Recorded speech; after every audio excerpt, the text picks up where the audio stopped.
Hey everybody, my name is Carter Rabasa, and before I dive into my talk, I have a quick question for everyone here in the audience. Can you please raise your hand if you've ever organized a meetup, a hack day, a node copter, a conference, anything that brought developers together? All right, cool. So maybe 1/3 to 1/4 of the people here. Fantastic. So the title of my talk is a community of people, not projects. And I have two very modest goals for this talk. For those of you who didn't raise your hand, I'm hoping that this talk encourages some of you to get a little bit more involved in the developer community where you live. Or at the very least, just talk to people who are and find out why they do what they do. For those of you who did raise your hand, I'd like to share a few things that I've learned about making community involvement a more sustainable proposition, especially for those of you who have families and full-time jobs, because it can be really difficult to balance these things. But first, a little bit about me to provide some context for why I'm giving this talk. So my name is Carter, and I'm a developer evangelist for a company called Twilio. Twilio provides a service for developers that makes it really easy to programmatically send and receive text messages and make and receive voice and voice over IP phone calls. I joined Twilio about 2.5 years ago. This is actually a photo of me shortly after I joined the company. People tell me that I've grown up a lot since then. All right, so this is not me. This is actually a photo of my daughter, Catherine. Interestingly enough, it was actually taken at JSConf US in 2012. I was really lucky. I was able to bring Catherine down to this conference and kind of show her around and show her a little bit of what her father does for a living. I've been married for just over 5 years. My wife, Carrie, and I have 2 daughters. So you met Catherine, and that's little Emily right there on the bottom left. And the 4 of us live in Seattle, Washington. So we're not from Seattle. I'm from Washington, D.C., Carrie's from upstate New York. But we moved out to Seattle because I got a job at Microsoft. And I worked at Microsoft for a few years, the last 2 of which I actually worked on the Internet Explorer team. And Seattle is the home, or it was the location of the first ever Cascadia JS. So Cascadia JS is a conference that I founded in 2012, and it's a JavaScript conference for developers in the Pacific Northwest. Now, you might be asking yourself how I got into organizing a conference. And in my case, the answer is relatively straightforward. So when I joined Twilio in January of 2012, I had never been a developer evangelist before. I really only had a rough idea of what the job entailed. And shortly after I joined the company, it was explained to me that a big component of my job was going to be supporting my local developer community. And frankly, that seemed like a really open-ended thing, which meant that it was absolutely terrifying, but also really, really exciting. So I had to figure out for me what it meant to support the Seattle developer community. And I've been a JavaScript developer since the late 90s, so for me, I decided to spend a lot more time at Seattle JS. So Seattle JS is Seattle's largest JavaScript meetup. It's been around for a long time, and I just started going. I started talking to people there, getting to know the community. I started helping out with organization. And during, I'd say, like January to June, I kept having the same conversation with people. People were really frustrated that every time they wanted to go to a good JavaScript conference, they had to get on a plane and they had to fly to Scottsdale, or Amelia Island, or Berlin, or Lisbon. It just seemed really weird that there was nothing like that in the Seattle area. And I totally agreed.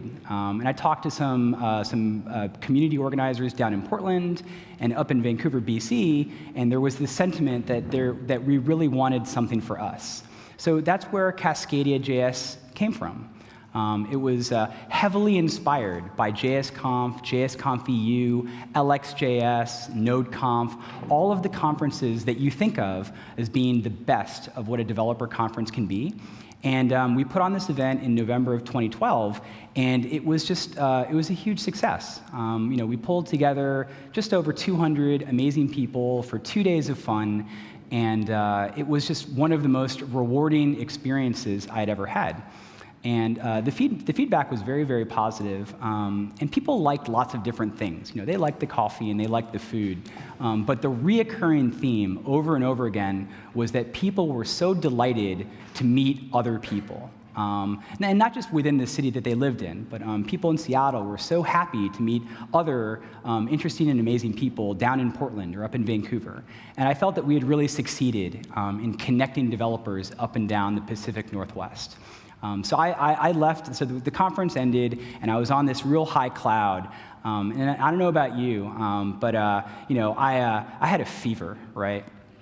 I had a fever, and the only prescription was going to be more events, right? More conferences, more opportunities to create experiences for my fellow developers. And that's all I could think about, and I started to think ahead to 2013. And sure enough, 2013 was a really, really busy year for me.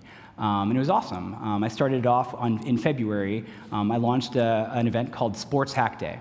So this was a hackathon, but for people who wanted to build sports-related applications and technologies. And I'm a huge sports fan. I don't know how many of you are sports fans, but it was just really great to connect with other people in the area that loved sports as much as I did. And we held this event during Super Bowl weekend. It was awesome. So 2 days of hacking, and then we watched the Super Bowl, ordered a bunch of pizza, had beer. It was a great time. In April, I launched a community resource called seattlehacks.com. And this is essentially an online calendar of events for developers. And it was powered by GitHub Pages and Jekyll. So anybody who wanted to contribute could just fork the repo, submit a pull request, and boom, they could contribute to this online resource for developers in Seattle. Of course, there was going to be another Cascadia JS, right? Except this time, it was going to be in Vancouver, British Columbia, which was a logistical challenge for me because I live in Seattle and I live in America. So I had to think about how I was going to organize a conference in another country. But hey, why stop at a 2-day conference when you could just put on a whole week's worth of events? So that's what I did. I worked with a bunch of organizers in Vancouver, and we organized Vancouver Dev Week. A lot like JS Fest, right? Just a curated series of great events for developers. And to kind of cap off a very busy 2013, me and my friend Ryan opened a co-working space for developers in Seattle. We wanted to take everything that people love about meetups and love about conferences, and we wanted to create a space where where developers could have that experience every single day. So this was a really busy year, and I was very proud of everything that I had worked on, and I was honestly feeling really great. And I couldn't wait for 2014. I thought 2013 kicked ass. I can't wait to see what 2014 is going to look like. And I will show you. I will show you what the first 4 months of 2014 looked like. Yeah, grumpy cat, right? It was very meh.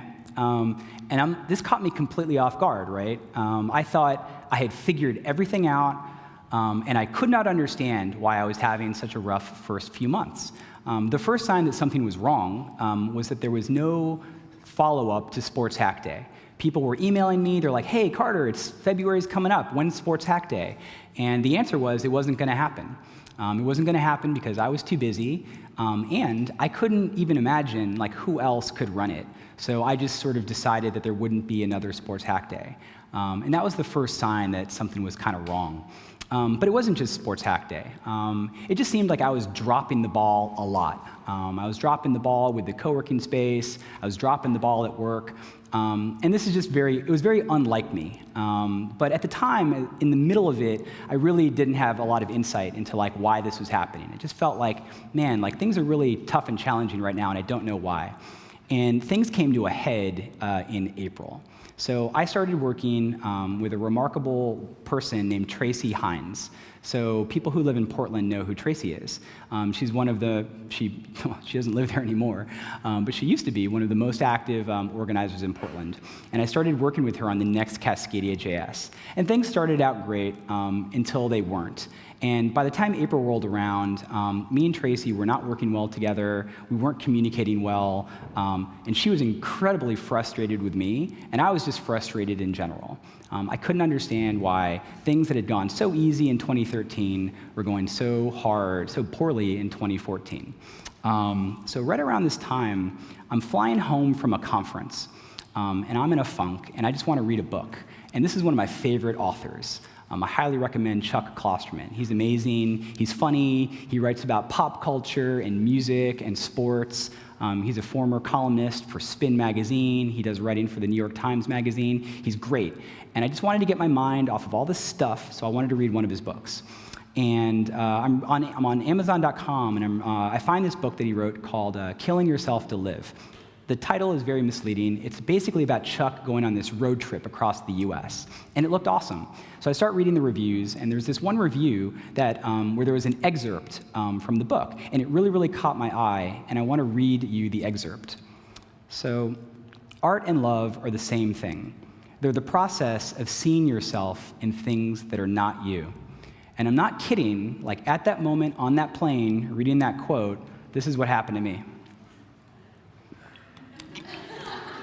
And honestly, the people who were sitting next to me on the plane probably thought I was having a seizure or something. And I know many of you in the audience are like, I don't get it. Like let's go back and revisit this, right? Let's just look at art. Let's say that art is the process of seeing yourself in things that are not you. That's very reasonable to me, right? If I'm an artist, if I'm carving a sculpture or writing a book or creating a painting, maybe part of what is driving me as an artist is to see myself manifested in these inanimate objects that are not me. Maybe that's a part of the creative process. And that really resonated with me. And it resonated with me specifically in reference to all of these things that I'd worked on. And I started to think back to the first Cascadia JS, and I really started to examine what were the things that I cared about. What were the things that I spent time doing? What captured all of my energy and my focus? And it was stuff like this. So for those of you who love coffee, that's pour-over coffee. That's one of the finest ways that you can enjoy really, really good coffee. And I spent weeks scouring Seattle looking for the best pour-over coffee for Cascadia JS. And it didn't stop there, right? And, I was meticulous about, what vendor to use for the hoodies and what food trucks to get for the lunch. And, and this was true of all of these things that I'd worked on. And look, you might be thinking hey, so what? Since when is it news that people work on things that they're passionate about or that reflect their values? You're exactly right. This is not news. But what was news to me was that I was completely focused on all of those things and all of those details. And I had completely just forgotten about all the people that I worked with to make these things happen. There's not a single thing that I worked on that would have happened without all of the people on this monitor, plus many more people that I couldn't list. And when I really examined how thoughtful I was about these people, how much time did I spend getting to know them? Did I even understand why they were helping me? Did I understand what they were passionate about? The answer, in many cases, was no. And I felt very ashamed when I realized this, because I think, unwittingly, I had treated many of these people as a means to an end. And that's just a terrible thing to do. And it's very unlike me. So I absorbed this, and I just decided that wow, that'll never ever happen again. And I put it into practice. So in August, the next Cascadia JS was going to happen, and I really focused on the people running the conference, right? Tracy and Ben and Blaine and all these wonderful people that were putting on this conference. I just focused on what could I do to help them put on the best conference that they could put on. And I think because of that, I had the best experience that I had ever had at a Cascadia JS. It was remarkably rewarding to just see what Tracy and her team could do and to sort of participate solely for the purpose of removing obstacles from their path. That was really, really rewarding for me. But beyond being rewarding for me, it was also just the best Cascadia JS ever by all objective measures. And I think that that's the case because I took a step back and I let someone else execute their vision. And they took the conference to a place that I didn't know it could go. And it was really rewarding to see that happen. So following the conference, I really wanted to sit down and think about everything that had happened. And I also reached out to a bunch of other people who organize conferences and hackathons and just other events in the developer community. I talked to people like Chris Williams and Alex Sexton, and I'm very grateful for them taking the time to talk to me because I wanted to understand, look, is this just is this just a me thing? Or are other people running into sort of similar issues who are involved in the community? And it turned out that there were a lot of common issues that were kind of pervasive throughout the developer community. So whether you're thinking about getting involved in the community, and I certainly hope that you do, because I think it's one of the most rewarding experiences you can have, or you're just neck deep in it right now, I'd like to share a few things that I learned about being a little bit healthier and a little bit happier doing this kind of stuff. Number one, you need to watch for signs that you're doing too much. And I've got a couple suggestions on this. One, your work or your family start to suffer, right? So every day, you've got so many hours, and you've got time with your family, time doing your job, and then maybe you've got some time left over to work on your community obligations. When that community stuff starts to creep out, it is necessarily going to impact like either your family or your work or both. So just really kind of keep your eye on like how things are going at home or at work. You can't remember the last time you said no. I am guilty of this to this day. I'm terrible at saying no, but I'm trying to get better. When people reach out to me and they want some help, my instinct is to say, yes, I will help you, because it makes me feel really good. But you have to learn how to say no. And saying no isn't shutting somebody down. The odds are that when someone asks you for help, you're not the person that could actually help them the most. The odds are that there's someone else out there who can help them much more than you can. And if you're really involved in the community, and presumably you have an idea of who that might be. So when these requests come in, don't think of no as shutting people down. Just try to think of who could help them more. And lastly, this is just a giant red flag. If you work on something that you care about, and you can't readily identify who could take it over if you had to step away, then you're doing too much. And you're putting what you care about at risk.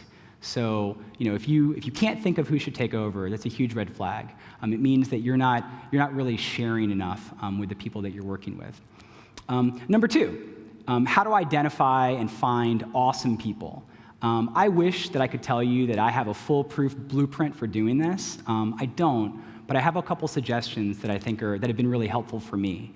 One, really actively pay attention to the amazing things that are going on all around you. And this sounds obvious, but for me it wasn't, because I was heads down working on my stuff.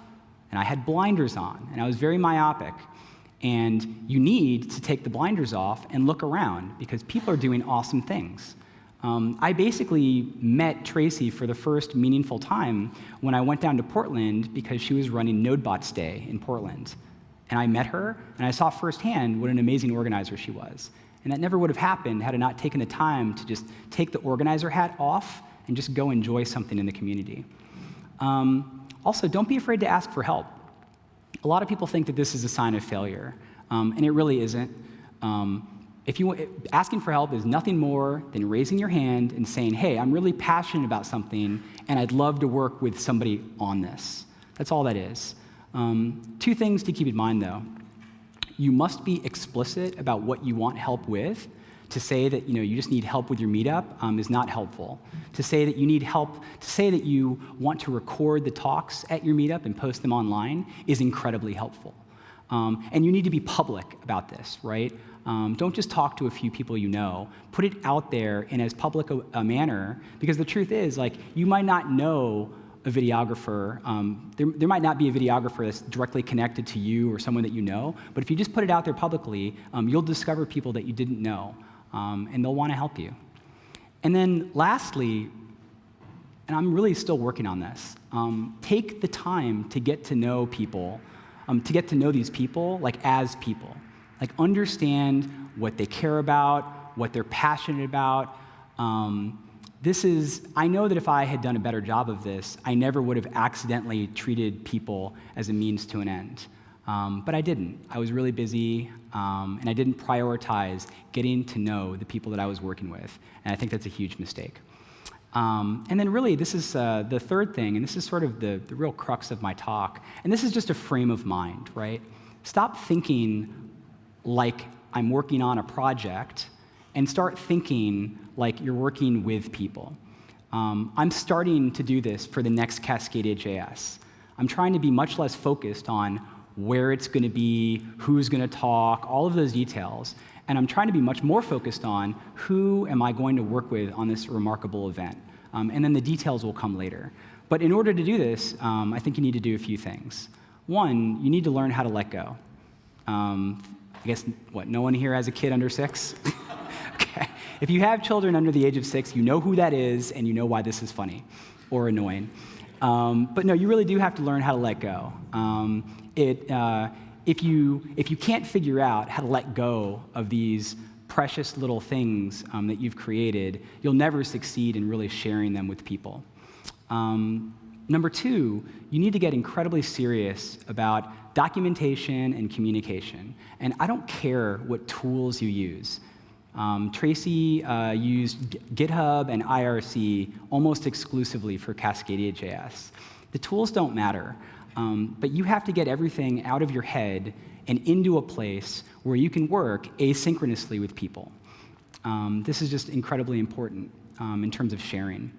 And then the last thing, and this is really funny, so I work for a platform company, and we like to say at Twilio that Twilio is incredibly uninteresting in a vacuum. Like, no one cares. What's cool is what developers build on top of the platform. And I think other people who work at platform companies will sort of agree with that. And it's weird. I had to relearn this in the context of community. Like, I had to relearn that, like, it wasn't about what I did by myself. Like, it was what I could help other people do. Like, I had to really redefine what success looked like for me. And I'm glad I did, because honestly, my involvement in the developer community has provided me with some of the most rewarding experiences that I've ever had in my life. And I'm very grateful that I ended up in this place. So if you're thinking about getting involved, and I really hope you are, or if you're already very, very involved, just remember these 3 things. 1, don't try to do everything yourself.